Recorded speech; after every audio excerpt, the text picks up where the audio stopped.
अस्सलामुअलैकुम, मैं हूं आपका ट्रेनर सलान और आज के इस वीडियो के अंदर हम माइक्रोसॉफ्ट एक्सेल के इंटरफेस को कंटिन्यू करेंगे। पिछली वीडियो के अंदर हमने इन चीज़ों को देखा था और आज की वीडियो के अंदर हम ये चीज़ें देखेंगे। So no further ado, let's start the video.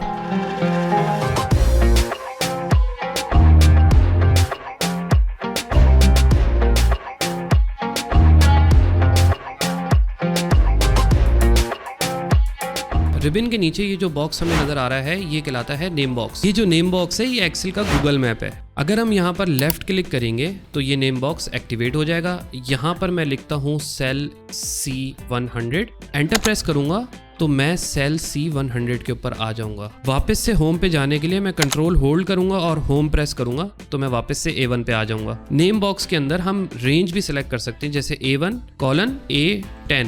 Enter press करूंगा तो मैं रेंज को सेलेक्ट कर लूंगा। इस नेम बॉक्स के अंदर हम किसी रेंज को या किसी सेल को अपना कस्टम नाम भी असाइन कर सकते हैं, जो कि हम फ्यूचर वीडियोस के अंदर बहुत देखेंगे। यहाँ पर मैं एक और मजे की टिप आपको देना चाहूँगा कि अगर मैं लेफ्ट माउस क्लिक को होल्ड करूँगा और मैं रेंज को, आप नेम बॉक्स के ऊपर देखें 2C लिखा हुआ आ गया, यानी 1 रो 2 कॉलम। अगर मैं आगे जाऊंगा 3 कॉलम आ गया 1 रो, और अगर मैं नीचे आऊंगा तो यहाँ देखें आप रो के नंबर ऐड होना शुरू हो गए। तो अगर मैंने कोई रेंज सेलेक्ट की होगी तो मुझे ऊपर number of rose and number of columns नजर आ जाएंगे कि मैंने कितनी नंबर ऑफ रोज और कितने नंबर ऑफ कॉलम्स सेलेक्ट किए हैं। एक बात, अगर मैं माउस के बटन को रिलीज कर दूंगा तो फिर मेरे पास फर्स्ट सेल जो एक्टिवेट होगा वो नजर आएगा। नेम बॉक्स के बिल्कुल बराबर में ये जो बड़ा सा बॉक्स है ये कहलाता है फॉर्मूला बार। फॉर्मूला बार का मेन मकसद है कि वो आपको फॉर्मूला दिखाएगा अंडरलाइंग द सेल वैल्यू। जैसे अगर आप स्क्रीन के ऊपर देखें तो यहाँ पर एक टेक्स्ट लिखा हुआ है जो मुझे फॉर्मूला बार के अंदर भी नजर आ रहा है। नीचे भी सेम टेक्स्ट लिखा हुआ है, लेकिन अगर मैं इसको क्लिक करता हूँ तो देखें मुझे फॉर्मूला बार के अंदर इसका फॉर्मूला नजर आ गया, यानी ये सेल E2 के साथ लिंक है। तो सेल के ऊपर तो मुझे उसकी वैल्यू नजर आ रही है, लेकिन फॉर्मूला बार के अंदर मुझे उसका लिंक नजर आ रहा है और यही फॉर्मूला बार का मेन पर्पस है। फॉर्मूला बार के नीचे ये जो हमारे पास बड़ा सा वाइट स्पेस नज़र आ रहा है ये कहलाता है हमारा main worksheet area. Worksheet area को रोज एंड कॉलम्स के अंदर डिवाइड किया गया है। कॉलम्स को हम रिप्रेजेंट करते हैं लेटर्स से एंड रोज को हम रिप्रेजेंट करते हैं नंबर्स से। और ये जो वर्टिकल और हॉरिजॉन्टल लाइंस हमें नज़र आ रही हैं ये कहलाती हैं ग्रिड लाइंस। इस वीडियो को रिकॉर्ड करने के वक्त तक एक्सेल की एक वर्कशीट के अंदर 16,384 कॉलम्स हैं और नंबर ऑफ रोज हैं 10,48,576, जो कि आप अगर एक और शीट ऐड करेंगे तो यही जो लिमिट है वो इंक्रीज हो जाएगी, डबल हो जाएगी। एक और शीट ऐड करेंगे तो और ज़्यादा हो जाएगी। आपको इस ब्लैंक वर्कशीट के अंदर कुछ हॉरिजॉन्टल और कुछ वर्टिकल्स लाइन नज़र आ रही होंगी। इन लाइंस के जो इंटरसेक्शन की वजह से बॉक्सेस बन रहे हैं ये बॉक्सेस कहलाते हैं सेल। एक एक्सेल की शीट के अंदर 17 बिलियन से ज़्यादा सेल हैं, जो कि डबल हो जाएंगे अगर आप एक और शीट ऐड कर लेंगे तो। हर सेल का एक यूनिक एड्रेस है। जैसे मैंने A1 को सेलेक्ट किया हुआ है तो A it means column and 1 it means row. तो अगर मैं D1 को सेलेक्ट करूंगा तो आप देखें ये D और फर्स्ट रो आ गई। अगर मैं यहाँ सेलेक्ट करूंगा तो देखें ये D कॉलम है और 3 रो है। तो हर सेल का एक यूनिक एड्रेस है। हर एक सेल के अंदर आप डिफरेंट वैल्यूज़ स्टोर कर सकते हैं, जैसे कि text, dates, numbers, formula and so on. Worksheet area के नीचे हमारे पास है शीट बार। यहाँ से हम करंट शीट को देख सकते हैं। जैसे अभी हमारे पास एक ही शीट है, शीट 1। और शीट्स को ऐड कराने के लिए आप प्लस के बटन के ऊपर भी क्लिक कर सकते हैं, या अपने कीबोर्ड से शिफ्ट को होल्ड करेंगे और F11 प्रेस करेंगे तो एक और शीट क्रिएट हो जाएगी। शीट को रीनेम करने के लिए आप शीट के ऊपर डबल क्लिक करेंगे और यहाँ पर आप कुछ भी लिख सकते हैं। जैसे मैंने डेटा लिखा है, एंटर प्रेस करूँगा तो मेरी शीट का नाम चेंज हो जाएगा।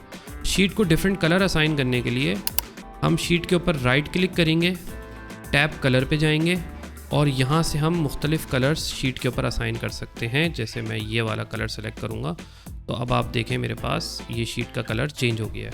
शीट बार के नीचे हमारे पास है स्टेटस बार। मैंने कुछ डेटा इंसर्ट किया है एक्सेल के अंदर ताकि मैं स्टेटस बार को एक्सप्लेन कर सकूं। स्टेटस बार बेसिकली आपको करंट वर्कबुक का स्टेटस या फिर इंफॉर्मेशन शो कराता है। जैसे अगर मैं वर्कबुक स्टैटिस्टिक्स के ऊपर क्लिक करूंगा तो मेरे पास इस शीट के अंदर कितने सेल्स एक्टिवेट हैं, कितना डेटा है, ये सारी चीज़ें शो हो जाएंगी करंट शीट के अंदर और करंट वर्कबुक के अंदर। मैं कीबोर्ड से एस्केप प्रेस करूंगा या ओके पे क्लिक करूंगा तो ये बंद हो जाएगी। अगर मैं यहाँ से डेटा को सेलेक्ट करता हूँ तो मेरे पास आप यहाँ देखें कि मेरे पास मुख्तलिफ कैलकुलेशंस शो हो रही हैं, जैसे मिनिमम नंबर क्या है, मैक्सिमम नंबर क्या है, सम क्या है। अगर मैं यहाँ पर राइट क्लिक करूँगा तो मेरे पास और कस्टमाइजेशन के ऑप्शंस आ जाएंगे स्टेटस बार को कस्टमाइज़ करने के लिए। मैं कीबोर्ड से एस्केप प्रेस करूँगा या वर्कशीट के ऊपर क्लिक करूँगा तो मैं सिलेक्शन से बाहर आ जाऊँगा। स्टेटस बार के बराबर में अगर आप देखेंगे तो यहाँ पर हमारे पास डिफरेंट शीट व्यूज़ अवेलेबल हैं, जैसे ये नॉर्मल का शीट व्यू है, ये पेज लेआउट है और ये पेज ब्रेक प्रीव्यू है। नॉर्मल ऑलरेडी सिलेक्टेड है, जो अभी हमारा व्यू खुला हुआ है ये नॉर्मल व्यू कहलाता है। अगर मैं पेज लेआउट के ऊपर क्लिक करूँगा तो मेरा व्यू थोड़ा डिफरेंट हो जाएगा, और अगर मैं पेज ब्रेक प्रीव्यू के ऊपर क्लिक करूँगा तो मेरा व्यू थोड़ा डिफरेंट हो जाएगा। ये बेसिकली प्रिंटिंग के लिए काम आता है, तो हम इसको इंशाल्लाह जब प्रिंटिंग के सेक्शन के अंदर जाएंगे, जब हम एक्सेल के अंदर से रिपोर्ट्स को प्रिंट करना सीखेंगे तो उस वक्त मैं आपको इसकी जो है वो डिटेल बताऊंगा। इसके बराबर में हमारे पास आता है जूम स्लाइडर। अच्छा, जूम स्लाइडर से आप अपनी वर्कशीट को जूम इन या फिर जूम आउट, जैसे ये मैं जूम इन कर रहा हूँ, ठीक है, और फिर मैं जूम आउट कर रहा हूँ। अच्छा, यही ऑपरेशन आप अपने माउस से भी कर सकते हैं। अगर आप कंट्रोल को होल्ड करें और आप अपने व्हील को ऊपर नीचे करें तो आप जूम इन, जैसे मैं अभी व्हील को जो है वो ऊपर की तरफ कर रहा हूँ तो मेरा जूम इन हो रहा है, और अगर मैं व्हील को नीचे करूँगा तो मेरा जूम आउट हो जाएगा। अच्छा, इसके बराबर में हमें एक नंबर भी दिया हुआ है, अगर हम इस पर क्लिक करेंगे तो ये हमें डिफरेंट जूम साइजेस ओपन कर देगा।